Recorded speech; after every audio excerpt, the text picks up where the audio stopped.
Құрметті көрермендер, бүгін біз басқа Каспий деңгейінен 25 минут төмен ғылыми подкастымызды бастаймыз. And today our guest is Masoud Riazi, professor of Nazarbayev University. Good day. Thank you very much. Welcome in Attrau. Yes, thank you very much. We would like to talk today about the alternative way to capture CO2 for reduce carbon emission and inject to the earth for oil recovery. Yes. Okay, so my first question, Masoud, is can you explain the principle of behind carbonate water injection and how it differs from traditional way? Your suggestion using carbonated water. Okay. Assalamu alaikum, and thank you very much for inviting me to Attrau Oil and Gas University. I'm very glad and happy to see you and be in this university and take this interview and also the seminar that I have for the students. So about the carbonated water, as you asked, one of the issues that we have, and it's well known, is CO2 injection. The CO2 injection is a method for enhanced oil recovery. Mm-hmm. But one of the problems that we have in direct CO2 injection is its high mobility because the viscosity is very low, and also its low density. So as these two properties that we have in CO2, the sweep efficiency both aerially and vertically is not good enough. So an alternative method to inject CO2 within the reservoir is mixing CO2 in water first and then inject it to the reservoir. So by doing this, we can improve the sweep efficiency and also the security of CO2 storage. You know, one of the purposes that we have for CO2 injection is just store it underground. So if we have a continuous plume of CO2 underneath of capillary, there is a risk of leakage. But if we inject carbonated water, so carbonated water is interesting to know that the density of water increases by adding CO2. So it goes underneath of the reservoir. So from CO2 security also, that's a good option. So CO2 getting more diffusive to penetrate? Exactly. That's another issue. When we add, as you know, in carbonated water, we have carbonic acid with the low pH. So this low pH can dissolve some and react with the rock, and we can increase the permeability, especially around the well when we have damage. Yeah, there are several benefits of carbonated water. Well, what are the key technical challenges implementing this technique, carbonated water injection? This is a good question.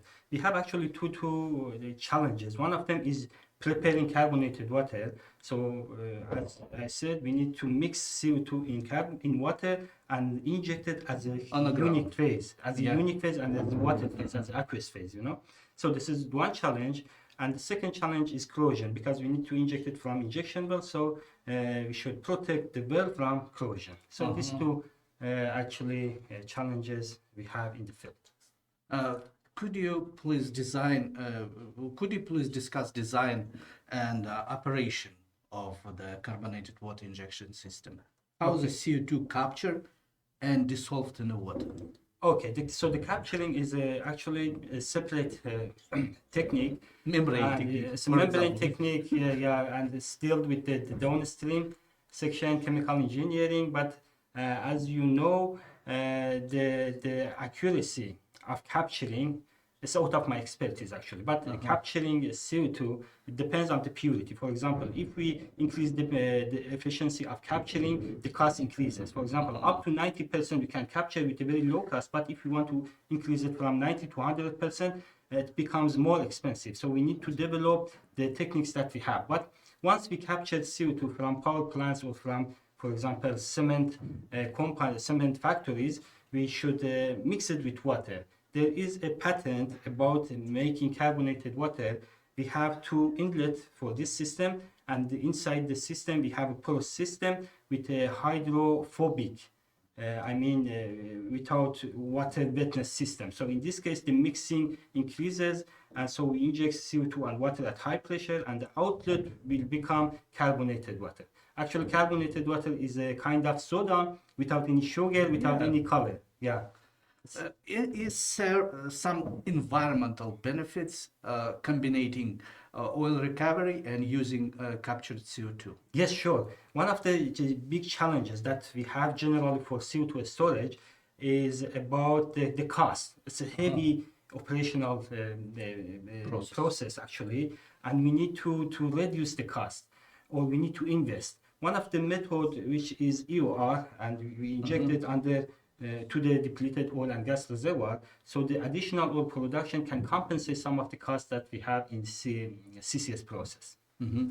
How this process could be scalable I don't know, Yes.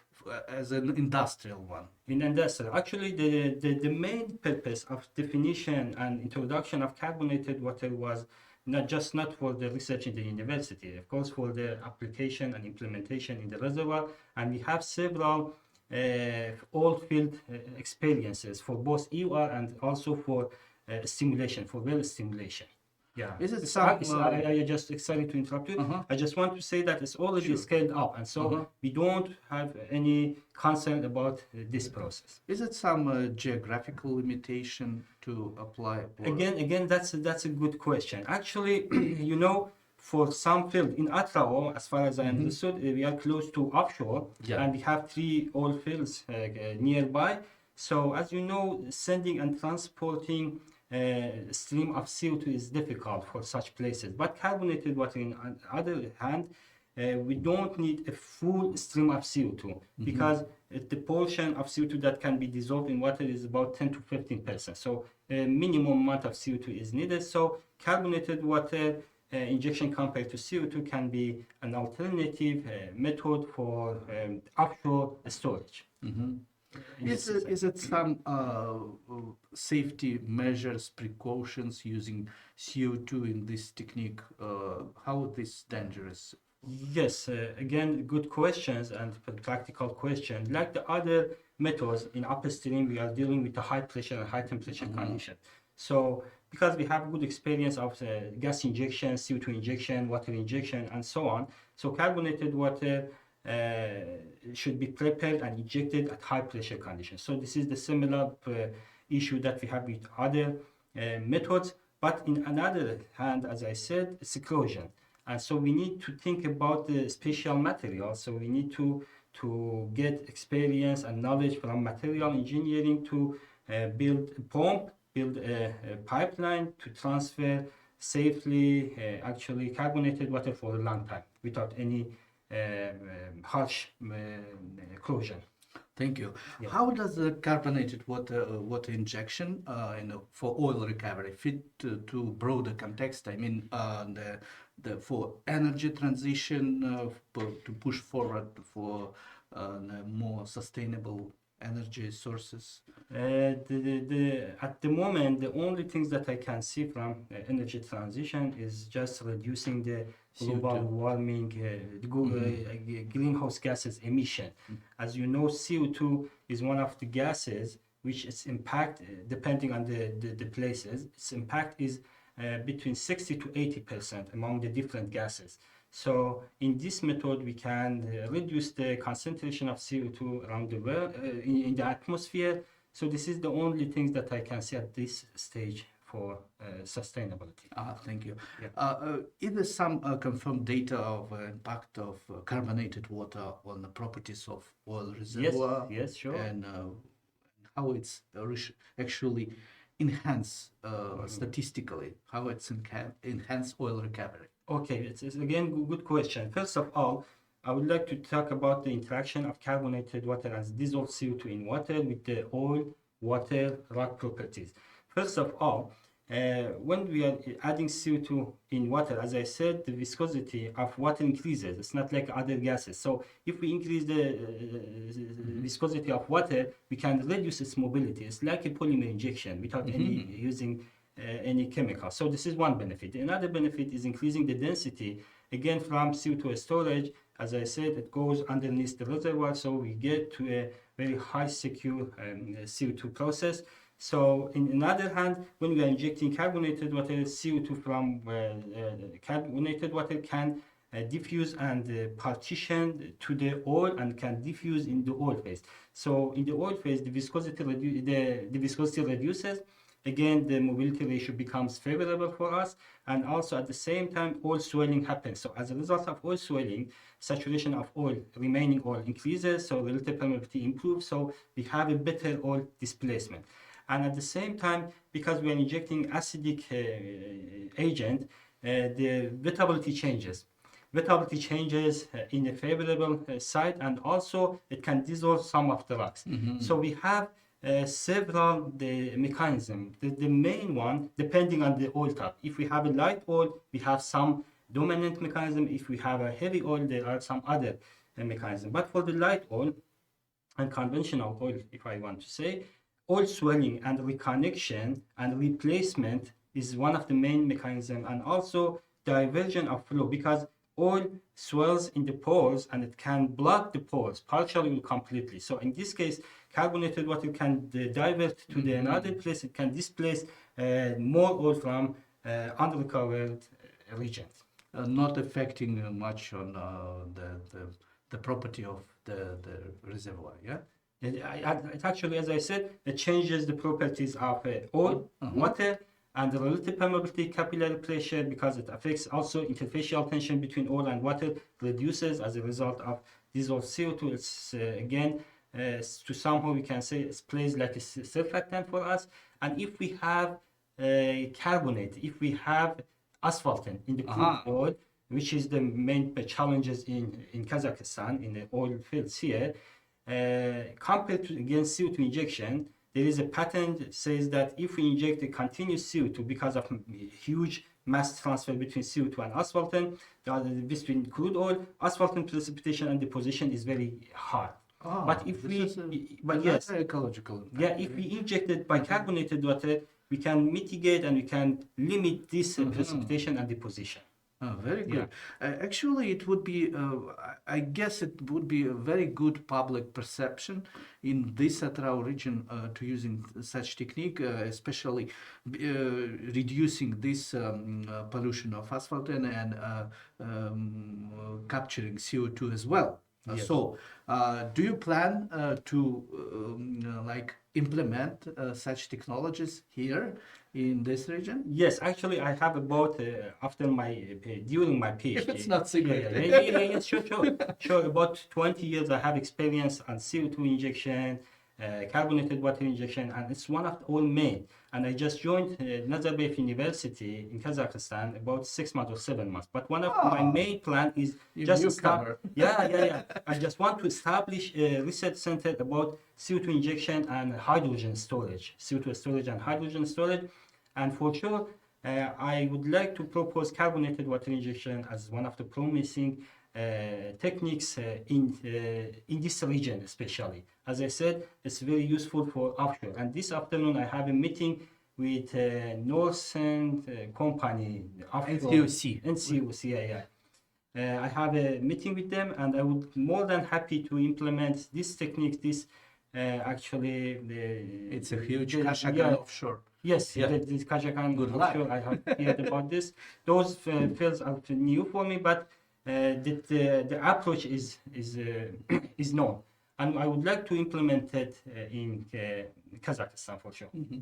And our traditional last question, more like for our fantasy, like looking ahead, what innovation and advancement you can foresee in the field of such technique in the future, like in 10 years? Yes.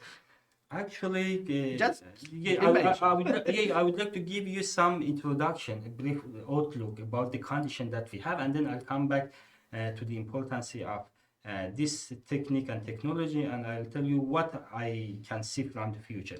So as you know, global warming is one of the concerns worldwide, and we have a conference of parties about 3 months ago. It was in Sharm el-Sheikh in UAE, and more than 70,000 delegates attended to that conference, including 150 leaders, including the Ministry of Natural Resources and Ecology in the Republic of Kazakhstan. So one of the commitments that we have in Kazakhstan is an unconditional commitment, is reduction greenhouse gases 15% till 2030. So it means that we need to work and start and brings the different technologies just to apply it in the field. On the other hand, I would like to give you an interesting information. And if you plot population versus time and the oil production, you can see it's follow each other exactly. So it means that if we want to have a healthy life and if we want to develop our life, our country, we need energy. And one of the energies is fossil fuels. Although there are some improvement on renewable energy, but still the usage and demand for fossil fuel are increasing. For example, about 14 years ago, the volume of oil that we use in the world, was about 84 million barrels per day. But nowadays is more than 100 million barrels per day. So it means about 10 times. no more than about 21% improvement compared to 84. So it means that still we need to produce more oil. And I looked at the population rate in Kazakhstan during the last decade. I found that the population increased about 20%, where the average population growth in the world is 14%. So it means that the young nation and young population in Kazakhstan has a 15 or 5 or 6% more population growth rate. Yeah. So it means that we need more energy. At the same time, as I said, we have a committee from government that we need to reduce emission, that CO2 emission, for instance. The conditional one was unconditional one was 15%, but the conditional one with the finance support from the international is 25%. So it means that we should look for all the technologies and processes that we can work. So carbonated water, from my point of view, because we have some other application as well. As you know, we have a big reservoirs like Kachagan field, you said. So it's a big. We are talking about It's a giant offshore. This is giant. But how can we produce from just small and tiny wells? We have just some wells.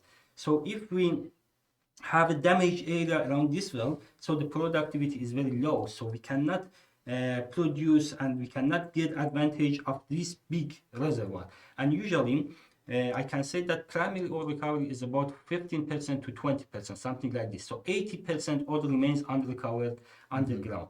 So by carbonated water injection, as I said, and I will show in the seminar, that there is a promising number of improvement on oil recovery. And also, the most important one is improving the well condition. We say skin factor.